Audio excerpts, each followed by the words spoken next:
Hi hello friends, ಎಲ್ಲ ಹೇಗಿದ್ದೀರಾ? ನಾನಿವತ್ತು ಬಂದಿರೋದು ಬೆಟ್ಟದಾಸ್ಪುರ ಕಾಶಿ ವಿಶ್ವನಾಥ ಮತ್ತು ತಿಮ್ಮರಾಯ ಸ್ವಾಮಿ ದೇವಸ್ಥಾನಕ್ಕೆ. ಇದು ಬೆಂಗಳೂರಲ್ಲೇ ಇರೋದು ಫ್ರೆಂಡ್ಸ್, ಬಟ್ಟು ಇಲ್ಲಿ ಬಂದರೆ ವಿಲೇಜ್ ಫೀಲಿಂಗ್ ಇರುತ್ತೆ. ಬೆಂಗಳೂರಲ್ಲಿ ಇಂಥ ಪ್ಲೇಸ್ ಇದೆಯಾ ಅನ್ನೋದೇ ಆಶ್ಚರ್ಯ ಫ್ರೆಂಡ್ಸ್. ನಾನಂತೂ ಇದೇ ಫಸ್ಟ್ ಟೈಮ್ ಬರ್ತಾ ಇರೋದು. ಕ್ಲೈಮೇಟೂ ಸೂಪರಾಗಿದೆ ಫ್ರೆಂಡ್ಸ್.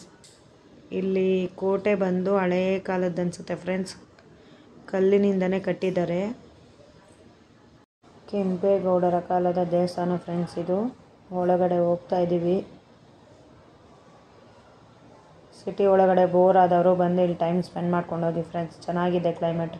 ನೋಡಿ, ಹಸುಗಳಿದೆ. ನಮ್ಮ ಬೆಂಗಳೂರಲ್ಲಿ ಹಸುಗಳು ನೋಡೋದೆ ತುಂಬ ರೇರ್ ಆಗಿಬಿಟ್ಟಿದೆ. ದೇವಸ್ಥಾನದ ಒಳಗಡೆ ಹೋಗ್ತಾ ಇದ್ದೀನಿ ಫ್ರೆಂಡ್ಸ್. ಹೋಗ್ತಾನೆ ತಿಮ್ಮರಾಯ ಸ್ವಾಮಿ ದೇವಾಲಯ ಕಾಣಿಸ್ತಾ ಇದೆ. ಅರಳಿಕಟ್ಟೆ ಇದೆ, ಕೊಳ ಇದೆ. ಚೆನ್ನಾಗಿದೆ ಫ್ರೆಂಡ್ಸ್ ದೇವಸ್ಥಾನ. ಇದು ಕಾಶಿ ವಿಶ್ವನಾಥ ಟೆಂಪಲ್ಲು. ನಾವು ಟೈಮಲ್ಲಿ ತಿಮ್ಮರಾಯ ಸ್ವಾಮಿ ದರ್ಶನನೇ ಆಗಿಲ್ಲ ಫ್ರೆಂಡ್ಸ್. ದೇವಸ್ಥಾನ ಮುಚ್ಚಿಬಿಟ್ಟಿದ್ರು. ಕಾಶಿ ವಿಶ್ವನಾಥ ಮಾತ್ರ ದರ್ಶನ ಮಾಡಿಕೊಂಡು ಅಲ್ಲೇ ಟೈಮ್ ಸ್ಪೆಂಡ್ ಮಾಡ್ಕೊಂಡು ಬಂದ್ವಿ ಫ್ರೆಂಡ್ಸ್. ಎಲೆಕ್ಟ್ರಾನಿಕ್ ಸಿಟಿಯಿಂದ 343 ಅನ್ನೋ ನಂಬರ್ ಬಸ್ಸು ಹೋಗುತ್ತೆ ಫ್ರೆಂಡ್ಸ್. ನಾನು ಕೂಡ್ಲುಗೇಟಿಂದ 10 ಕಿಲೋಮೀಟರ್ಸ್ ಆಗಿದೆ ಹೋಗೋಕ್ಕೆ. ನೀವು ಫ್ರೀ ಇದ್ದಾಗ ಹೋಗಿ ಬನ್ನಿ. ಹೋದರೆ ಬರೋಕ್ಕೆ ಮನಸ್ಸಾಗಲ್ಲ ಫ್ರೆಂಡ್ಸ್, ಅಷ್ಟು ಚೆನ್ನಾಗಿದೆ ಕ್ಲೈಮೇಟು. ಒಳ್ಳೆ ವಿಲೇಜ್ ಫೀಲಿಂಗು.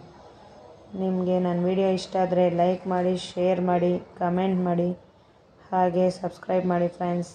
ಬಾಯ್.